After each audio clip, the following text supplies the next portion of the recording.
అధ్యక్షులు గౌరవనీయులు గుడికందుల సాయిల్ గారికి, అదేవిధంగా సంఘ సభ్యులు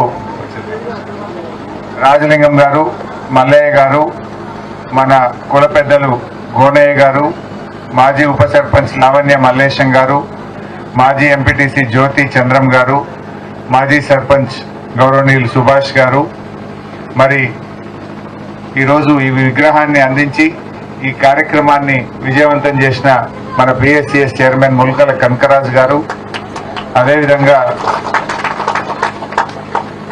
కార్యక్రమంలో పాల్గొంటున్నటువంటి ముత్యం శ్రీనివాస్ గౌడ్ గారు, గుడికందుల శ్రీనివాస్ గారు, మధుసూదన్ గారు, అన్ని కులాల పెద్దలు, వైస్ చైర్మన్ మార్కెట్ కమిటీ మాజీ కుంటయ్య గారు, మరి మాజీ చైర్మన్ కొండం రవీందర్ రెడ్డి గారు, గౌరవనీయులు మాణిక్యన్న గారు, గౌరవనీయులు రాధాకృష్ణ శర్మ గారు, మరి గౌరవనీయులు కామున్ సీనన్న గారు, ఇంకా ఈ కార్యక్రమంలో పాల్గొంటున్నటువంటి పెద్దలకు, మా ఇబ్రాహీం నగర్ గ్రామ అన్నాదమ్ములకు, అక్కా చెల్లెలకు, గ్రామ యువతకు, పత్రికా విలేకరులకు అందరికీ పేరు పేరున నమస్కారం. కొద్దిగా ఆలస్యమైంది, క్షమించాలి. దాదాపు చాలా ఊర్లు ఇవాళ నేను పొద్దున్నే పటాన్చెరు నియోజకవర్గం కొల్లూరులో అంబేద్కర్ కార్యక్రమంలో పాల్గొన్నాను. అక్కడి నుంచి మన సిద్దిపేటలో అంబేద్కర్ స్కాలర్షిప్ల కార్యక్రమంలో మధ్యాహ్నం పాల్గొన్నాం. అక్కడి నుంచి మన గాడిచెర్లపల్లి గ్రామంలో అంబేద్కర్ విగ్రహాన్ని ఆవిష్కరించుకున్నాం. ఇప్పుడు ఇబ్రాహీం నగర్లో విగ్రహాన్ని ఆవిష్కరించుకున్నాం. దీని తర్వాత ఇంకా 2 ప్రోగ్రాములు అయినాయి. పెద్దకోడూరులో అంబేద్కర్ ప్రోగ్రాం ఉంది. తర్వాత గజ్వేల్ మండలం శ్రీగిరిపల్లెలో కూడా నూతన అంబేద్కర్ విగ్రహ ఆవిష్కరణ ఉంది. అంటే చాలా ప్రోగ్రాంలు ఉండడం వల్ల కొంచెం ఆలస్యమైంది. మిత్రులారా, ఇవాళ ఒకటే మీ అందరూ కూడా గమనించాల్సింది, అంబేద్కర్ నమ్మింది ఒకటే, విద్య అనేది చాలా చాలా ముఖ్యం. చదువు లేకపోతే మనిషి ఎప్పుడు కూడా జీవితంలో పైకి రాలేడు. అంబేద్కర్ కూడా చిన్నప్పుడు చాలా కష్టాలు పడ్డాడు. వీధి దీపాల కింద చదువుకున్నాడు, గ్యాస్ నుండి దీపం పెట్టుకొని చదువుకున్నాడు, ఎంతో ఇబ్బంది పడ్డాడు. కానీ పట్టుదలతో కష్టపడి అమెరికాకు వెళ్ళి అమెరికాలోని ప్రముఖ విశ్వవిద్యాలయం కొలంబియా యూనివర్సిటీలో చదువుకున్నారు. తర్వాత లండన్లో చదువుకున్నారు. ఆయన చదువుకున్న చదువుకు పెద్ద ఉద్యోగం అమెరికాలో దొరుకుతుంది, లండన్లో దొరుకుతుంది. కానీ నేను చదువుకున్నది నా కోసం కాదు, చీకట్లో బతుకుతున్న నా ప్రజల్ని వెలుగులోకి తీయాలని చెప్పి ఆయన జీవితాన్ని బడుగు బలహీన వర్గాల కోసం అంకితం చేసిన మహనీయుడు డాక్టర్ బాబాసాహెబ్ అంబేద్కర్ గారు. సో అంబేద్కర్ గారు మనందరికీ ఒక ఆయుధం ఇచ్చాడు, ఒక మంత్రం ఇచ్చాడు. ఏంటది? చదవండి, బోధించండి, సమీకరించండి, పోరాడండి. అంటే చదవాలి, ఇతరులకు బోధించాలి, సమీకరించండి, హక్కుల కోసం పోరాడండి. ఇది మనకు ఆయన చూపిన మార్గం. ఇలా విగ్రహాన్ని పెట్టుకోవడం అనేటువంటిది గొప్ప కాదు నా దృష్టిలో.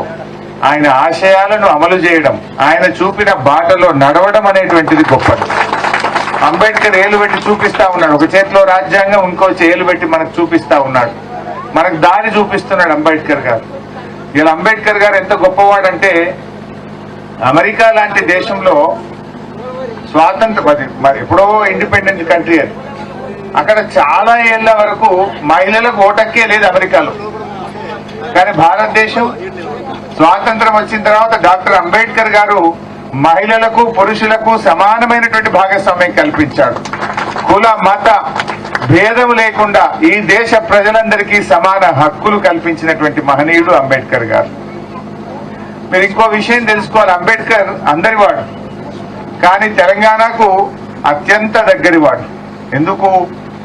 అంబేద్కర్ గారు ఆ రోజు రాజ్యాంగం రాసేటప్పుడు ఆ రాజ్యాంగ సభలో కొంతమంది ఏమన్నారటంటే, మెజారిటీ ఒప్పుకుంటేనే కొత్త రాష్ట్రం ఏర్పడాలి అన్నారట. అంబేద్కర్ గారు చాలాసేపు వాదించాడు, వాళ్ళు వినలేదు. లేలే ఇది కరెక్ట్ కాదు, నేను ఆలోచించుకొని రేపు ఉదయం I will come with a document అని చెప్పి రాత్రి వెళ్ళి రాత్రంతా బాగా చదివి బాగా ఆలోచించి ఆయన ఆర్టికల్ 3 అని రాజ్యాంగంలో ఏదైతే ఇవాళ ఆర్టికల్ 3 ఉందో దానిని ఆ రాజ్యాంగ సభ ముందు పెట్టాడు. పెట్టి వాళ్ళందరినీ ఒప్పించాడు. ఏమని? మెజారిటీ యొక్క అంగీకారం అవసరం లేదు, మెజారిటీ ఒప్పుకోవాలంటే మైనార్టీలు ఎప్పటికీ ముందు పడలేరు, ఆ రాష్ట్రం ఏర్పడది అన్నారు. మీకు ఇంకా బాగా అర్థం కావాలంటే ఆంధ్రప్రదేశ్ రాష్ట్రంలో ఆంధ్ర వాళ్ళ ఎమ్మెల్యేలు 175, మన తెలంగాణ ఎమ్మెల్యేలు 119. మరి అసెంబ్లీల రాష్ట్రం ఏర్పాటు కావాలంటే బిల్లు పాస్ అవుతుందా? వాళ్ళు 175, మనం 119. మెజారిటీ వాళ్ళది, మైనారిటీ మనది.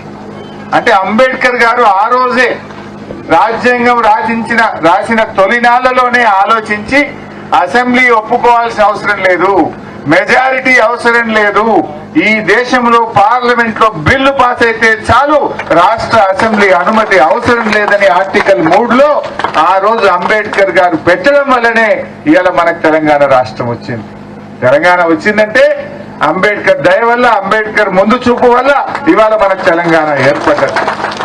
అందుకే మన రాష్ట్ర ముఖ్యమంత్రి కేసీఆర్ గారు ఆ రోజుల్లో తెలంగాణ సచివాలయానికి భారతదేశంలో ఏ ప్రభుత్వము ఏ సెక్రటరియట్ కు పేరు పెట్టలేదు, కానీ తెలంగాణ సెక్రటరియట్ కు డాక్టర్ బాబాసాహెబ్ అంబేద్కర్ పేరు పెట్టుకోవడం జరిగింది.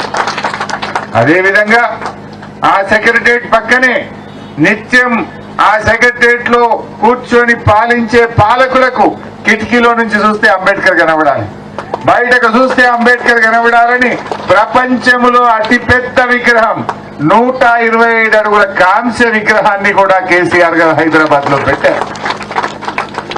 ఈ రకంగా ఎన్నో మంచి కార్యక్రమాలు జరిగినాయి. ఇలా దళిత బంధు కార్యక్రమం కావచ్చు, అదేవిధంగా ఎస్సీ ఎస్డిఎఫ్ కార్యక్రమం కావచ్చు, పేద పిల్లలు విదేశాల్లో చదవాలంటే 20 లక్షలతో అంబేద్కర్ ఓవర్సీస్ స్కాలర్షిప్ కావచ్చు, ప్రతి మండలానికి ఎస్సీ గురుకుల పాఠశాలలు కావచ్చు, అదేవిధంగా ఆడపిల్లలు చదువుకోవడానికి 50 మహిళా రెసిడెన్షియల్ డిగ్రీ కాలేజీలు కావచ్చు. ఇట్లా ఎన్నో కార్యక్రమాల్ని కేసీఆర్ గారు ప్రారంభించారు. దురదృష్టం ఏంటంటే కాంగ్రెస్ వాళ్ళు చాలా చెప్పిండ్రు, మేము అంతకంటే బాగా చేస్తామన్నారు. కేసీఆర్ 10 లక్షలే ఇస్తుండ్రు దళిత బంధు కింద, మేము వస్తే 12 లక్షలు ఇస్తామన్నారు. 12 లేదు, 10కి దిక్కు లేదు, మొత్తానికి బంధు పెట్టిండ్రు. ఓవర్సీస్ స్కాలర్షిప్ పేద దళిత పిల్లలు మన సిద్దిపేట నుంచి కూడా దాదాపు 15-20 మందికి నేను ఇప్పించిన. అమెరికాలో పోయి ఇవాళ ₹1 ఖర్చు లేకుండా 20 లక్షలు ఇచ్చి మన ప్రభుత్వం ఇవాళ బ్రహ్మాండమైన చదువులు ఇవాళ మన పిల్లలు చదువుకుంటా ఉన్నారు. కానీ కాంగ్రెస్ వచ్చింది, ఓవర్సీస్ స్కాలర్షిప్ ఇవాళ విడుదల కాక పిల్లలు ఇబ్బంది పడుతున్న పరిస్థితి ఉంది. అనేక విషయాలు ఎన్నెన్నో కార్యక్రమాలు చెప్పారు. ఎస్సీలు ఇల్లు కట్టుకుంటే ₹1,00,000 ఎక్కువ ఇస్తామన్నారు. జీవో చూస్తే గదే 5 లక్షలు ఇచ్చింది తప్ప ఎస్సీలకు ₹1,00,000 ఎక్కువ ఇచ్చే స్కీము మాటల్లోనే కాగితాలకే పరిమితమైంది తప్ప ఇవాళ నిజాయితీగా కాంగ్రెస్ పార్టీ అమలు చేయడం లేదు. ఇట్లా అనేక విషయాలు. జీవో 29 తెచ్చిండ్రు, జీవో 55 రద్దు చేసిండ్రు. అంటే ఎస్సీ ఎస్టీలు ఓపెన్ కాంపిటీషన్ లో మెరిట్ లో వాళ్ళకు ఉద్యోగం వస్తే కూడా దాన్ని లెక్కలకు పెడుతున్నారు. కేసీఆర్ ఉండగా ఏముండే, ఎవరైతే ఎస్సీ పిల్లలు కానీ బీసీ పిల్లలు కానీ బాగా చదువుకొని ఓపెన్ కాంపిటీషన్ లో ఉద్యోగం వస్తే వాళ్ళని ఓపెన్ కిందనే తీసుకొని మళ్ళా ఎస్సీల కోట ఎస్సీలకు కింద సపరేట్ పెట్టింది ఆనాటి బీఆర్ఎస్ ప్రభుత్వం. కానీ రేవంత్ రెడ్డి వచ్చినాక ఓపెన్ కాంపిటీషన్ వాళ్ళని కూడా లెక్క పెట్టి మీ 16% ఎస్సీలను పరిమితం చేస్తా అనే విధంగా ఇవాళ ఎస్సీ బీసీ ఎస్టీలకు రేవంత్ రెడ్డి గారి ప్రభుత్వం అన్యాయం చేసింది. ఈ విషయాన్ని నేను అసెంబ్లీలో చాలా గట్టిగా అడిగిన, బట్టి విక్రమార్కను నిలదీసి అడిగిన, కానీ వాళ్ళలో చలనం లేనటువంటి పరిస్థితి ఉంది. ఇవాళ వీళ్ళ పరిస్థితి ఎట్లుందంటే కాంగ్రెస్ వాళ్ళది ఓడ దాటేదాకా ఓడ మల్లప్ప, ఓడ దాటినాక బోడ మల్లప్ప కథ అయిపోయింది. గద్దెనెక్కేదాకా చాలా చెప్పిండ్రు, ఆడవిళ్ళ పెళ్లి పెడితే తులం బంగారం ఇస్తామన్నారు. కేసీఆర్ పెళ్లికి 1,00,000 ఇస్తుండు, మేం గెలిస్తే తులం బంగారం కలుపుతామన్నారు. తులం బంగారం ఏమో కానీ ఆ 1,00,000 కూడా తొందరగా వస్తలేదు, పిల్ల పుట్టేదాకా వస్తలేదు. పెళ్లి పిల్ల పుట్టాక ఎప్పుడు వస్తుంది ఆ ₹1,00,000, అది కూడా సరిగా వస్తలేదు. ఆ తులం బంగారం ఈ కాంగ్రెస్ వాళ్ళు కాలు పెట్టే పుణ్యం ఏందో కానీ 96,000 అయింది. అది 70కి ఒకటే ధర పెరుగుతున్నది. తులం బంగారం లేదు, ఆడపిల్లలకు స్కూటీలు లేదు, రైతు బంధు పైసలు పడతనే లేవు. ఎస్సీలకు అసైన్డ్ భూములకు పట్టాలు ఇస్తామన్నారు. పట్టాలు ఇచ్చుడు ఇడిచిపెట్టి గుంజుకుంటూ పెట్టిండ్రు. మొన్న ఏమైంది? కొడంగల్లా లగచెర్లలో దళిత గిరిజనుల భూములు గుంజుకుంటే రైతులు తిరగబడ్డారు. తిరగబడి ప్రశ్నిస్తే రైతులకు బేడీలేసి ఆ రైతుల్ని తీసుకుపోయి జైళ్లలో పెట్టినటువంటి చరిత్ర ఇవాళ కాంగ్రెస్ పార్టీ. బట్ ఏది ఏమైనా మనమందరం కూడా ఆ అంబేద్కర్ ఆలోచన విధానంతో ముందుకు సాగుదాం. అంబేద్కర్ ఆశయాలను నిజం చేద్దాం. ఈ విగ్రహం నిజానికి మాజీ సర్పంచ్ గారు ముల్కల నాగవ్వ గారు పెట్టించారు. వారికి కూడా నేను మీ అందరి తరఫున ధన్యవాదాలు తెలియజేస్తూ, మరి చాలా లేట్ అయింది. వాస్తవానికి మన ఇబ్రాహిం నగర్ చాలా పెద్ద ఊరుండే, ఇది ఎప్పుడో ముందుండే కానీ లేట్ అయినా లేటెస్ట్ గా చాలా బాగా పెట్టిండ్రు. రాత్రి సీసీ కూడా వచ్చినట్టున్నారు, మంచిగా పెట్టిండ్రు. చాలా సంతోషం. యువతను నేను కోరేది ఒక్కటే, మరి ఈ ఆలోచన ముందుకు తీసుకుపోతూ అంబేద్కర్ అడుగుజాడల్లో నడుస్తూ మనము మంచి సమాజాన్ని స్థాపించడం కోసం అందరం కలిసికట్టుగా కృషి చేద్దాం. నేను ఈ విగ్రహానికి సహకరించిన ప్రతి ఒక్కరికి, దీంట్లో భాగస్వామ్యమైనటువంటి అందరికీ శుభాకాంక్షలు తెలియజేస్తూ జై భీమ్.